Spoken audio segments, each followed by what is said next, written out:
Well, hello there. Kelly Baxter-Fitzgerald here with a little lunchtime learning for 1/21/21. That's a lot of ones and 21s. So I have been talking to you about something that I wanted to do for a while, and one of my favorite pastimes used to be, and I've been getting back to it lately, is once I've done the workshops that I want to do, I love to go back through the catalog and look at inspiration from all of the different pages in the catalog and pick out layouts that I love and try to make them and try to recreate them. So you know that when we were doing Happiness Lives Here, I said that I absolutely love this layout in the catalog, and it is not one of the layouts in the regular corporate workshop kit. So I did want to incorporate something like this into my Sparkle and Shine workshop, which I did, kind of a version of it, but I want to show you without any preparation or planning how easy it is to duplicate things like this when you're using our coordinating paper packs. It's just so easy. So when I was looking at this to try to figure out what they did, a couple of things I noticed was it looks almost like maybe some stitching or piercing up at the top all the way around. They did a little inking, it looks like, on the edges just to make it stand out. And then they did this layering of all of these pattern papers and then obviously cut it into a triangle or cut it into a triangle first. So what I wanted to do with that first is I wanted to incorporate that into my workshop, but I did not want to waste 3 full pattern paper sheets. We only get 6 pattern paper sheets in a paper pack typically, and if I would not have done something different here, I would have used up much of that pattern paper, and you know that I love to stretch our 6 sheets of pattern paper into a 12 page workshop, 6 double pages. So when you're stretching your workshops to be able to include that many pages, which is double of what the corporate workshops are, because they're usually 3 2-page layouts, right? You need that pattern paper. Every piece of pattern paper is super precious. So I'm going to show you a technique that I use to be able to save pattern paper and what I did. First of all, the only thing that they show us in the catalog is a single page layout. And I thought, why not turn it into a double and get double papers out of it? Because most people enjoy having 2-page layouts. Second of all, I cropped it down a little bit for my workshop. I did a background page. I did the white mat in the back. I happened to use a Cricut sheet, but you can use a regular sheet. And then I made the squares slightly smaller than the 12 by 12 version in the catalog. So today I actually want to do the 12 by 12 version. So all I did is measure. You have pattern paper, a little piece of cardstock, pattern paper, a little bit of cardstock, pattern paper, and cardstock again. So all I did is measure and guesstimate what I thought those dimensions were, and then I created those layouts with it.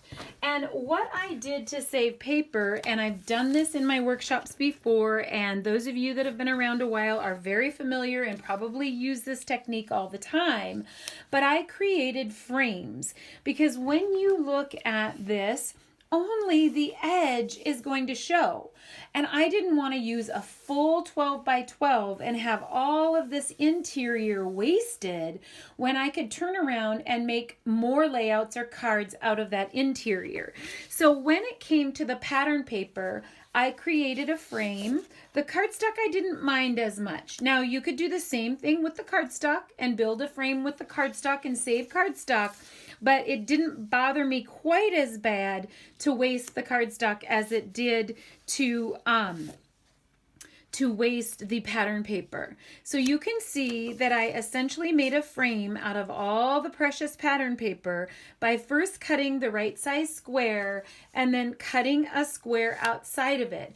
By building the frame, then I could adhere all of those pieces together and cut it on a diagonal and get all of those pieces needed to create the 2 triangles on either page without taking 3 full pattern paper sheets. I only used the frame and I was able to salvage all of the rest. So for example, on this one, this is a 10 1/4 inch frame. And so it's cut down. So I believe I saved, I want to say I saved like 10 inches or 9.5 inches in the center to be able to use on cards and more layouts. So that's the thing that sometimes people are confused as to why they're creating that frame. You don't have to create that frame if you don't care about conserving paper.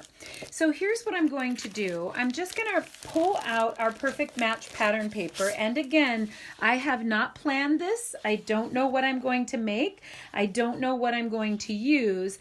I do know that I'm going to make something similar to this. Okay. And my husband and I, he's not a super big romantic. He is super sweet and he's a very old school gentleman. Holds the doors, carries the groceries, all of that. But as far as gifting, that is not his love language. He's not real big into flowers or gifts. And you guys who've been around me for a while know that I always joke that he only gives me things that are tax deductible. And so I laugh about that, but I mean, there's a farmer and the rancher in him. And so a lot of times I won't get a gift, but I'll get a new set of tires or something like that. And I actually love that because do you know how much tires are? I don't mind if he wants to pay for my tires and then I can take the money that I would have spent on tires and buy myself whatever I would like. So anyway, we don't need a ton of layouts for Valentine's Day. I sometimes do a couple with the grandkids, a little cute, sweet ones with the grandkids, and then I usually do something with him. And just like maybe 1 2-page layout with if we had dinner or if I want to take pictures of a romantic setting or, whatever. Or sometimes it's even just a playful picture of him and I that has nothing to do with Valentine's Day, but I'll do it on Valentine's Day and then my journaling will reflect how much I love him. And he always says that I say so many wonderful, amazing, nice things in my journaling on my scrapbook pages, but I don't say it out loud in real time. So I love that he can go read how I really feel in my scrapbooks. So I'm going to decide out of those pattern papers which one I want to be the base. And I don't know why my eye is just so drawn to this one. So I want this to be my 12 by 12 piece. So that's going to be this piece right here, okay? So all I'm going to do is take this zip strip off, and we're going to need a zip strip in this. So I don't know which zip strip I'm going to use, but we're going to need a couple zip strips or at least a couple pieces of pattern paper to create this strip across. But this is going to be my 12 by 12. Now, before I cut the frames, I'm just going to get the sizes right. So I need a 12 by 12 pattern paper piece. Then I need an 11 by 11 cardstock piece. Now, I tell everybody, brag all the time, that I'm not going to think about what I'm going to use ahead. I'm going to look at this. Featured colors are ballerina, black, candy apple, Carolina, flamingo, French vanilla, and mint. So I know that any of those colors is going to go with any of those pieces in this pattern paper pack. So I'm just going to say, I have no idea where I'm going to go from here, but I'm going to go and grab a couple of those. So I'm going to grab Carolina. I should have done this ahead of time, but I told you I didn't practice. Carolina, black. I'll grab a ballerina. Let me grab a ballerina here. And French vanilla. Okay, what else did they say? You get to see the process. I told you were going to see the process. All right, so I've got those sheets that they said go with it. What else did they say? They said flamingo and mint. Okay, so maybe I will grab a mint. I kind of want to go I know there's going to be some reds and pinks in here, but I don't want to go all out on pink. I want to use some of the blacks and the darker colors. I don't know why, but that's my instinct right now.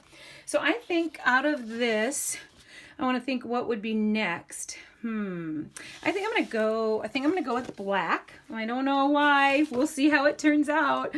I wanted to do this and show you guys how easy it was. So now we have our 12-inch piece.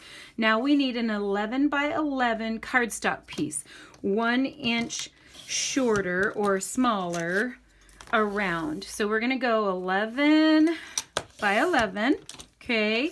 Now there's only a 1/4 of an inch difference between that cardstock piece and the next pattern paper piece. Just a tiny little, a little difference right there. So now I'm going to pick the next pattern paper piece. Oh boy, what should I go with? Let's see what we have left.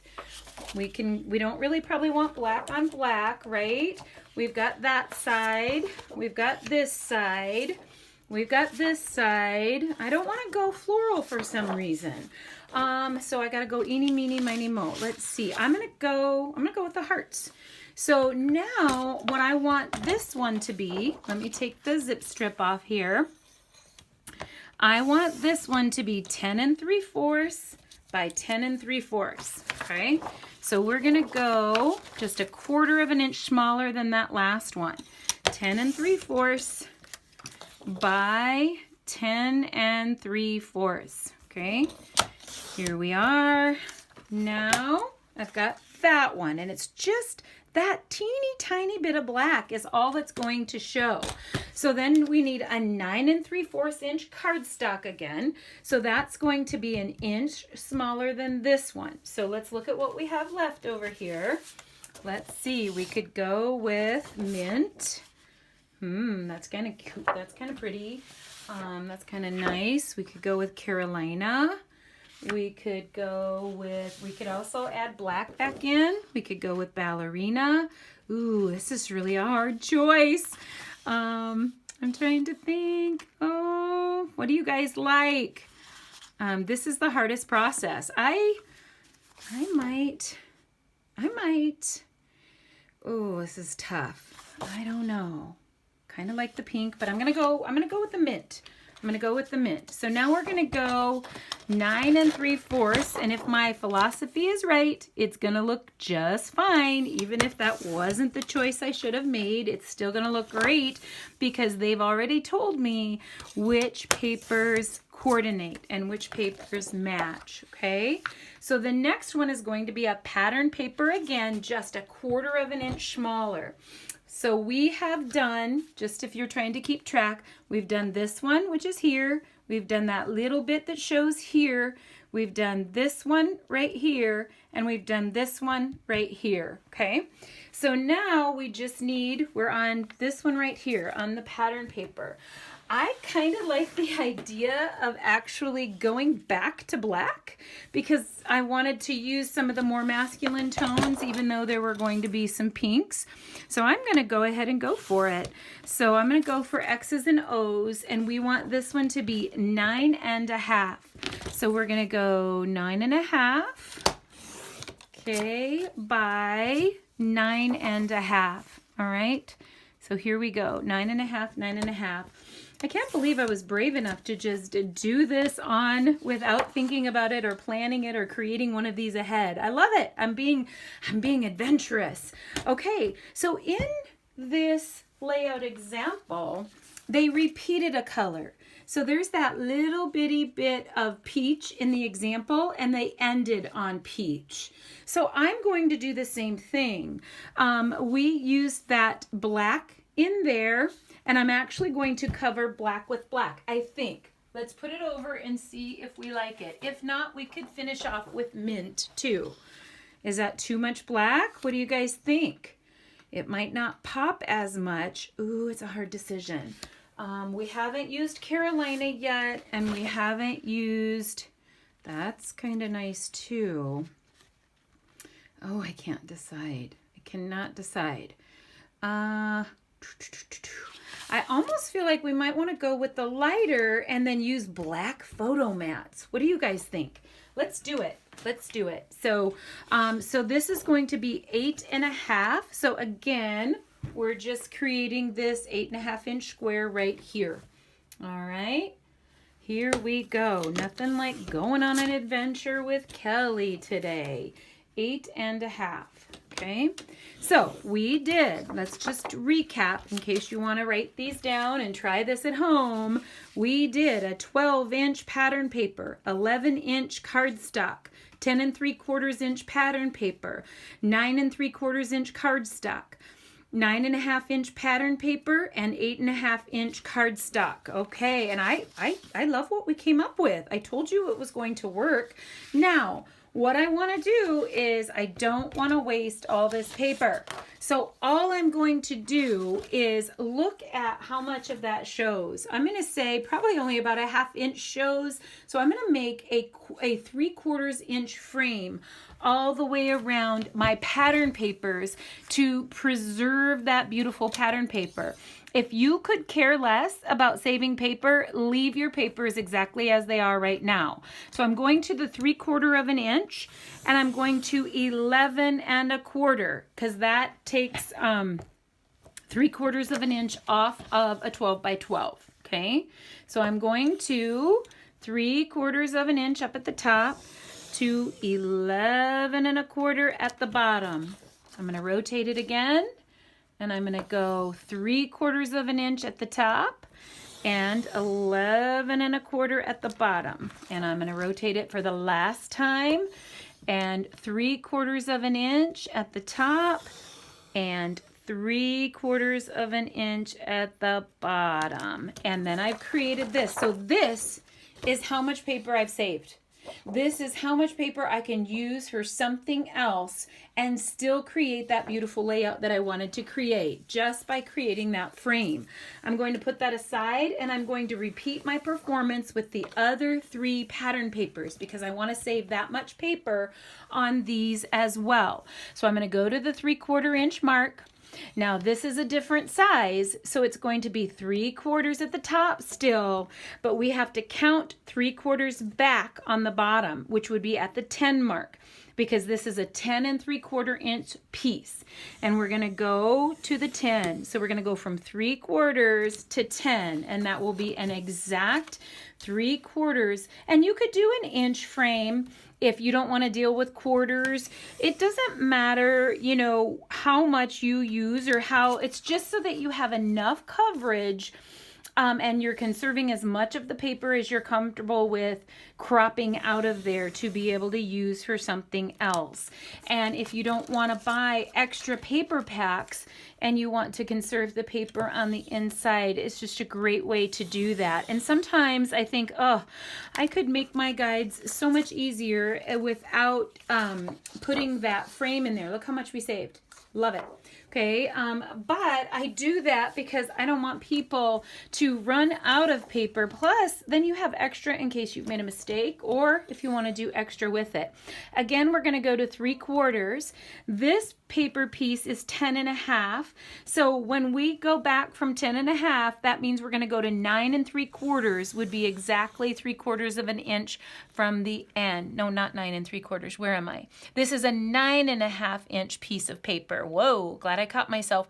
So 8 3/4 is where we're going to.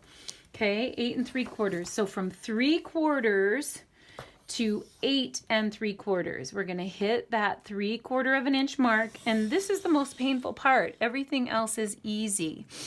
All right, so we want to go, what did I say, 8 3/4? Okay, 3/4 inch to 8 3/4. 3/4 inch to 8. Is that right? Half. Yep, 8 3/4. I keep second guessing myself because I'm on camera and I don't want to mess it up. Okay, so it's okay to double check myself, especially with my brain. So 3/4 to 8 3/4. Math is the hardest part of all of this for me. Oops, it looks like I didn't quite get through that. Let me see if it's going to come. I don't know, I must have not been pressing down. So let me just snip that for just a second. And I love this framing technique. I just love it. There we go. So look at how much of this pattern paper we saved. So if you look at what making those frames saved you, you've got a plenty to create more layouts and cards with, right? If you do that conserving step.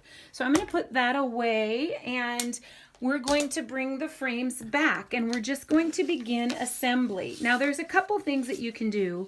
You can assemble right on this with nothing on the back. If you don't feel comfortable, you can stick a white piece below it if you want to. Sometimes if you're not careful with the adhesive, you could get a little bit of sticky on the back. So sometimes it's nice to use a white piece, but if you don't want to waste a white piece, you absolutely do not have to worry about it. You can do these frames and stack these frames on top of each other without using a piece of white.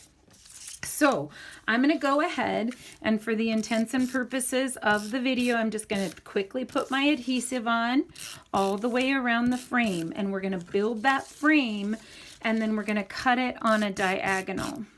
Okay, super simple, and that's really the bulk of the entire layout. So I'm going to put my paper evenly on the Versamat. Now we've learned a trick that a lot of times you can tape down the corners of your Versamat if you would like to. I feel like I'm kind of off camera. Am I bugging you guys? Yes, I am. That's the hard part about no one talking back when you're on camera. So I'm going to come up here, and I'm going to line up that corner and then gently let the rest of it go down gently, and let the rest of it go. And of course it's jiggling all over the place. Okay, so it's laying down. I'm liking the way that it's looking. It seems like it's square. Let me just make sure. And I could always trim a little of the white. You know, these you know how it is, white, all of our cardstock can sometimes be like a hair off. Things like that drive me crazy. But I just go back when I'm all done and I trim a little bit off. So now we know that the very next piece on here is going to be black. Okay, so we're just going to do the edges of this, and the center is going to be covered. So if you go into the middle and hit the white, no big deal, because it's going to be covered. You're going to give that nice base. So actually, if you hadn't used the white and did that step that I just showed you, if you hadn't have done that, now adding this black piece to that frame would have solidified it, and you wouldn't have needed to add that. Okay, so now I'm going to line this up, okay, and just center it. And it's kind of nice that this is a paper that has lines, makes it really easy to line up. Ooh, I just love that, the contrast of the black against that. So nice. Okay, so now we know this is our next piece. We're just going to get smaller and smaller, and you can do the same thing. You can do it right on here if you wanted to just go around the edge of this, if that's easier than having to go around the frame. You could do that. No, you cannot do that. Oh my goodness, because oh my goodness. You know what? Duh. You guys. Where's my rub and erase? I didn't bring my rub erase. So what I'm going to do is I'm going to go ahead and do this, and then I will rub erase when I'm done. I don't know what I was thinking. There's a fourth of that black showing. I couldn't go all the way to the edge. I got myself ahead of myself. All right. It's okay. Now I'm going to be sticking to it for a second. I'm going to move it over to the side and just get the adhesive on each of the pieces of this frame. Now I can come in here. I'm going to have to get my rub eraser, and we're just going to do like 1/4 of an inch here. Get it even on the top and the sides. It's not very much. Okay. And a little trick with the frame that might be a little harder than, not hard, it's just, there, we did it. Oops. Oh my goodness, I'm like a bull in the china closet, you guys. I had it perfectly, and then it moved at the last minute. Good thing we can pull it up. No harm, no foul. We can redo it. Usually the less you handle it, the easier it is to lay it flat. There we go. Okay, can you see it taking shape? So now this one was hard to decide. It was the mint, but I'm okay with it. So I'm going to just put a little adhesive on the edges this time. I learned my lesson trying to get ahead of myself. And I almost always put the adhesive on the actual pieces anyway. So it's really silly that I didn't do that last time. Sometimes you do weird things on camera that you never do and you're like, why did I do that? Okay, liking it. I can see it starting to take shape. It's going to be so awesome. All right, we're second to last piece. We're just building these frames. This one might have been, hopefully I can move a little quicker now so we can actually get through lunchtime and not go over lunch break, but I think we'll be all right. So now I'm going to take the X's and the O's. I'm kind of looking and seeing if it matters. I guess there is kind of an up and down to the X's and O's. So I just want to look at the orientation there. And again, kind of let it go. All right. Woohoo! Now we're up to the last piece. Now this is the one I couldn't decide. I couldn't decide if I wanted this color or black, but I think I do want this color, and then that way I can use black photo mats on it, because I think black photo mats would just be sharp. But you know, there are so many colors in that color scheme that you could totally use. And so you could shake it up and make it more manly colors, choose all the manly sides, or but I'm like, it is Valentine's, so I'm going to go with this.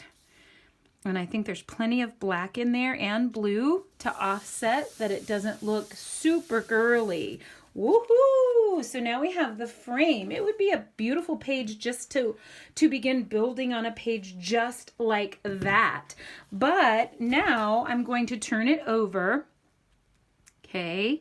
And I'm going to, you can lay a straight edge across it, but I actually have a pattern that I made a long time ago that is just, I folded a piece of 12 by 12 cardstock in half, because sometimes you get in trouble when the lines are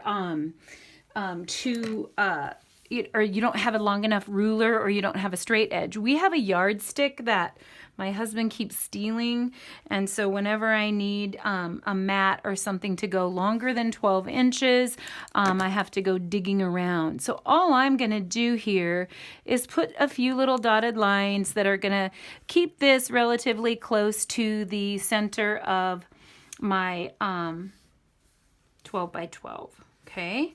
And we're literally going to draw lines on that with a regular ruler, and we're just going to be able to cut that in half with regular scissors.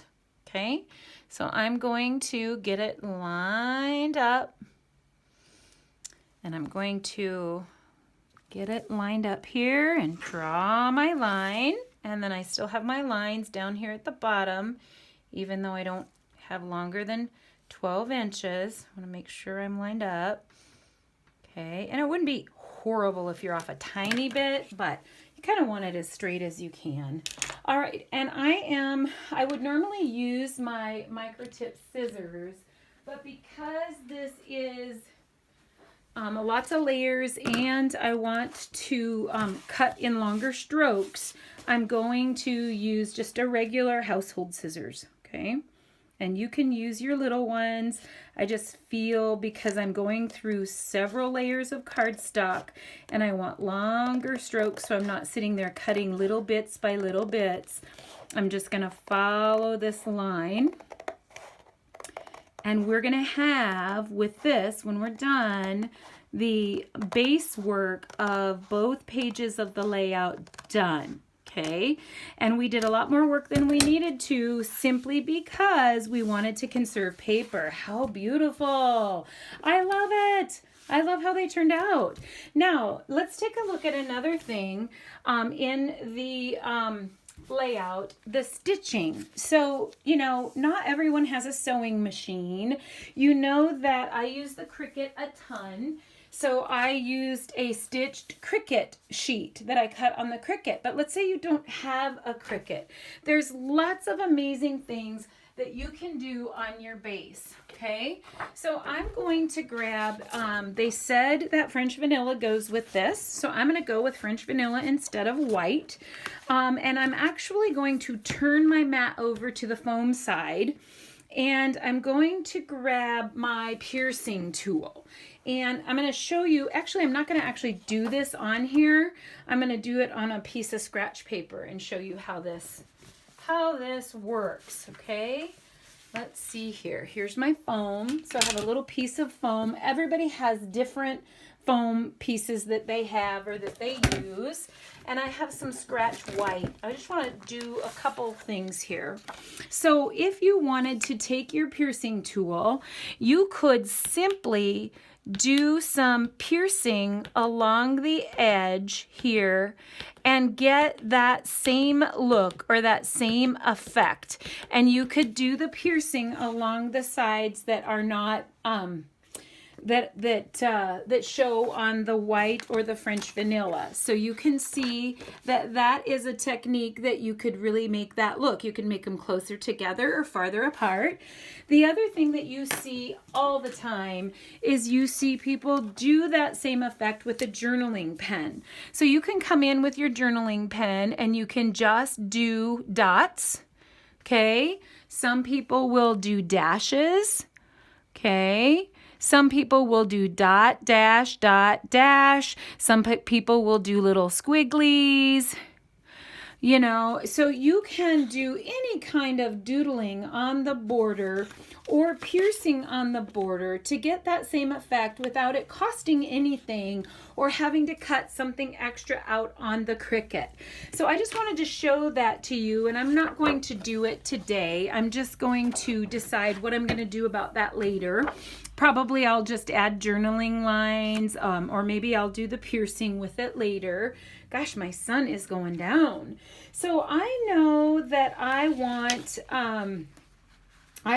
2 pages. So you could do a couple things. You could go this way on the first one and then the opposite on the second one. So you could have one down and one up.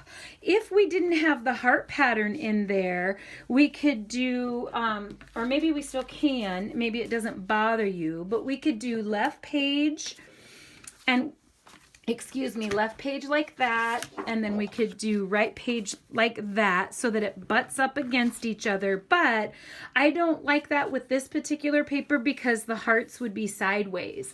I really love this idea where I can build a central focus here with this one in the upper corner and then on the right page, and so then they'll come together like this on the right page. So you guys get the concept, and I just would attach, so I'm going to turn it over and I'm going to attach the entire piece that we created to the back of that French vanilla, okay?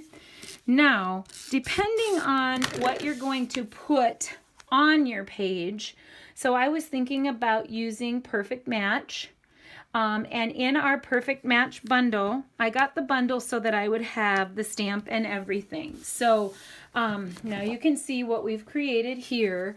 So you could, what they did here is they just used stickers out of the sticker sheet, and they used some other complements and embellishments. They did a little splattering on the page, which you could do now. You could cover up and do it now, or you could have done it before. And they did some stamping on the page. So I pulled a few things out. I'm not going to go through them. I think this is the part where I really wanted you to know how to do it, and then I'll finish my page out and then I'll post it. But I think that my idea will be to use the Perfect Match stamp set in some way and do words right here, and I'm going to use that color cheat sheet again. I'm going to look at these colors and decide what color I want to stamp that in. I could see red and black, I could see pink and black, I could see, you know, pink, Carolina and black. I could see lots of combinations to do my stamping there. Then there's other things that we have that could go with Valentine's, right? So we have our black and white dots. We, of course, have the perfect match hearts. We have black acrylic arrows that are perfect for Valentine's Day. And we have some Love Today red titles. This one is more geared toward birthday. So I think I'm leaning more toward these things. And maybe a little black shimmer brush of splatter, and be able to add a little black shimmer brush splatter, use the perfect match title, and then grab some things off of the perfect match sticker sheet to be able to create that layout, and using similar patterns then as to what we see on our example. So I hope you love that technique. I hope you also love the saving of the paper. I would love to see if you do create something like this using this technique. I would love for you to post it. I think it's going to be our February challenge, just because February is Valentine's Day. So I will hook this up to the announcements, and then starting February 1st, whatever you post under that will count in February's challenge. I will post my finished creation soon, and I can't wait to see what you do. Have a great day, everyone. Bye-bye.